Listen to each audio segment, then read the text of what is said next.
Brian Shaw vs Chris Kaufman Part 2, the Green Resistance Bands edition. Let's rewind to about 6 or 7 months ago. Chris and Brian had a practice super match. Chris did manage to take a round from Brian, but overall, Brian was clearly the more dominant guy throughout the match. Fast forward about 6 months and now Chris has to use 3 green bands just to hold Brian in place, or at least that's what the video is trying to tell us. I saw only 2 green bands there, but Chris was saying that he needs 3 bands just to hold Brian now. And whenever something like this happens, we fans immediately start thinking about Levan Saginashvili versus Larry Wheels. So now the big question, how does this compare to when Levan held Larry using 4 resistance bands, 2 green and 2 purple bands? So let's break it down. First of all, the green bands which Larry was using, or I should say which Levan was allowing Larry to use, looks like much wider than the ones which Brian Shaw is allowing Chris to use. I'm not sure about the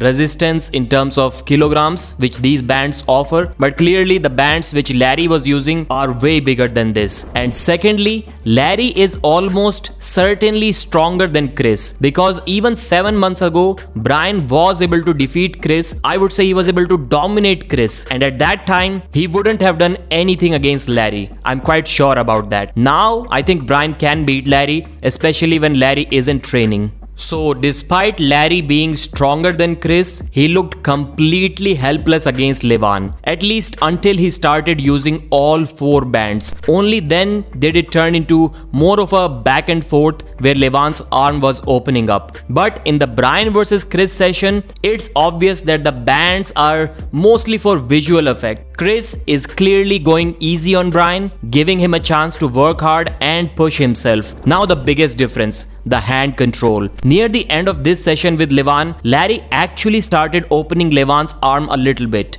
but Levan's hand never gave up. His pronation held strong the entire time. With Brian Shaw, it's slightly different. Although his wrist didn't collapse, but he's certainly in a supinated position, palm up, his pronation is immediately eaten. So after analyzing these 2 videos, I think I can say that we can replace Larry Wheels with Brian Shaw in the Levan Saginashvili video, and it still wouldn't matter. I think Levan will still be able to hold him. Maybe not with 4 bands, but certainly with 3 bands for sure. And before anyone says it, I'm going to say it myself. I know it's really not fair to compare Brian with Levan, because Brian has been training only for 1 year. But Brian himself does that. Let's be honest. He keeps on saying that the target is Levan Saginashvili, so eventually he is going to be compared with him. So let me know your thoughts about this. How do you see this comparison? And is this display of strength from Brian Shaw enough to beat Brandon Allen in his upcoming super match? Thanks for watching, and I'll see you again.